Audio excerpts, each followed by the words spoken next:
In today's video, I'd like to share with you some tips as we're heading towards the spring market. Whether you're buying or selling locally, the market is very competitive, so I'd like to just offer some advice on how you can be successful.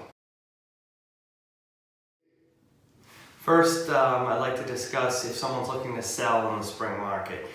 Obviously, inventory has been lower the last few years, which point towards the seller's market. It's very competitive. So what I've been doing recently is meeting with many people who are looking to sell. We've been discussing some strategies such as now's the time to do projects around your house. When your house hits the market, everything should be crisp. So if you're looking to paint, declutter, do some improvements, service some of your systems in your house, it's great that you do that now.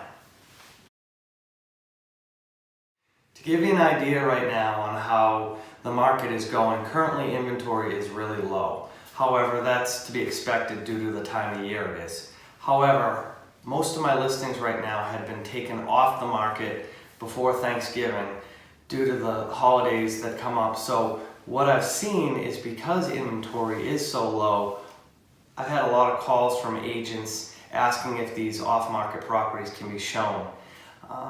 Right now, all those properties that are off the market are currently under agreement. So there's a lot of really good buyers out there that are pre-approved, ready to go. And I think this spring market is going to be very competitive again.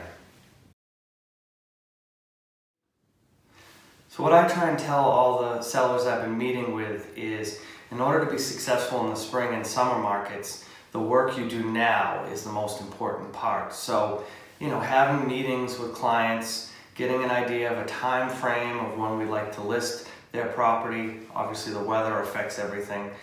Typically if the winter is pretty mild, the spring market might start a little bit sooner. However, if we're getting snow at the end of March, it could start in mid to late April. Basically, as we like to say, you never get a second chance to make a first impression. That's why it's so important that you do the painting now. You declutter. Again, you service your heating system, central air conditioner. So right now, if anyone has any questions, I'm always available. And I think it's going to be a really strong spring market again this year. I'd like to talk a little bit about being a buyer in this market, because obviously it's extremely competitive. There's more buyers right now than there are properties. So one of the things I tell my clients as we approach the spring and summer market is, first step is you need to get pre-approved. Whenever you find a property, that's one of the major things that a listing agent and a seller is going to want to see, is that you've physically got pre-approved with a lender, and they know that you're ready to go buyer.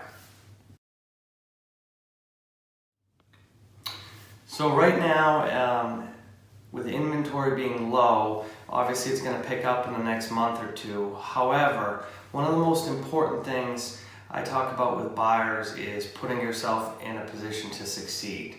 Now, somebody that is a ready-to-go buyer means that they've already sold their house or they rent, so there's no home sale contingency, which makes a huge difference when you make your offer.